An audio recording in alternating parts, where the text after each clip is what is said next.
Deposit అయినా కానీ లేదా క్లియర్గా లేకుండా అటువంటి ప్రాంతాలు ఎట్లా ఉన్నాయి, మా టీమ్స్ ఎలా పనిచేస్తున్నాయి, జీహెచ్ఎంసీ కమిషనర్ గారు అక్కడ లోకల్ ట్రాఫిక్ జాయింట్ సిటీస్ వాళ్ళు కూడా జాయిన్ అయ్యారు. సో ఇక్కడికి వచ్చేసాం. ఈ పాయింట్ దగ్గరకు వచ్చి చూస్తే కనుక ఇది మనం ఆరాంఘర్ జంక్షన్లో ఉంటాం. ఇప్పుడు ఈ ఆరాంఘర్ జంక్షన్లో ఇది ఎన్పిఏ దగ్గర ఉన్నటువంటి కొత్తగా వచ్చిన ఫ్లైఓవర్. సో ఇక్కడ కూడా వాటర్ హెవీ వాటర్ లాగింగ్ అవ్వటం, దాదాపు 2-3 అడుగులు నీళ్లు రావటం, గోడ కూలటము. నెక్స్ట్ దీంతో పాటు ఇక్కడ ఏదైతే ఒక నాలా ఉందో దాన్ని పూర్తిగా ఆక్రమించి వేరే ఒక అతను పార్కింగ్ అడ్డా కింద వాడుతున్నాడు అనేది కంప్లైంట్. సో అదంతా కూడా మేము ఎంక్వైరీ చేస్తున్నాం. చేసి ఒకవేళ అది ఉంటే కనుక ఖచ్చితంగా దాని మీద కేసు పెట్టడం జరుగుతుంది. ప్లస్ ఆ నాలాన్ని రివైవ్ చేయడం జరుగుతుంది. ఇమీడియట్గా 2-3 రోజుల్లో ఆ నాలాన్ని రివైవ్ చేసి ఇక్కడ ఫ్లడ్డింగ్ కారణమైనటువంటి పరిస్థితులు తప్పకుండా మేము దాన్ని అడ్రస్ చేయడానికి చూస్తాం. ఈ ఫ్లైఓవర్స్ వాటిలో మెయింటెనెన్స్ అనేది మనం నిరంతరంగా చేయాలి. ఏదైతే ఆ స్పోర్ట్స్ ఉంటాయో స్పోర్ట్స్లో అంతా చెత్త అంతా నిండి మొత్తం పూర్తిగా జామ్ అయిపోయింది. ఆ స్పోర్ట్స్ అన్నింటినీ కూడా ఇప్పుడు క్లియర్ చేయడం అంటే మాకు కూడా ఫస్ట్ టైం ఇది ఒక ఫ్లైఓవర్ మీద నీళ్ళు అవుతాయి అనేది ఇంతవరకు నేను ఇప్పుడు వెళ్ళలేదు.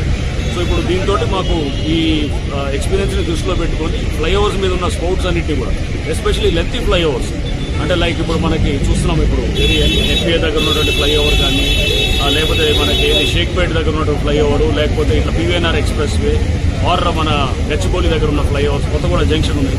ఎక్కువ లెంత్ ఉన్న ఫ్లైఓవర్స్లో ఎక్కువైతే గ్రౌండ్కి ప్యారలల్గా ఉంటుందో అక్కడ స్పోర్ట్స్లో డ్రైన్ సరిగా లేదనుకోండి.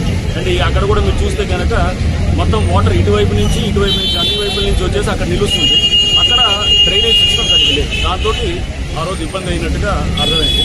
సో అవన్నీ కూడా ఇప్పుడు రెక్టిఫై చేయడం జరుగుతుంది. చేసి అది ఎప్పటికప్పుడు స్పోర్ట్స్ కూడా లైక్ క్యాచ్ పిట్స్ లాగా మనం ఎప్పటికప్పుడు క్రియేట్ చేసుకోవాలి.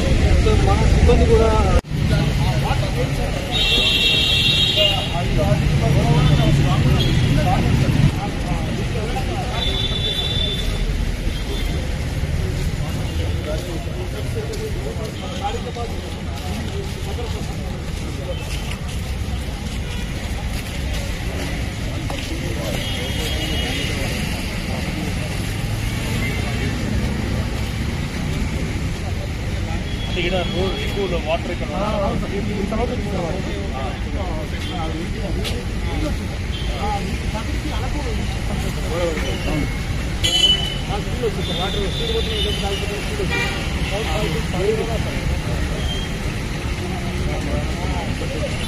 మరి ఏం చేయాలి?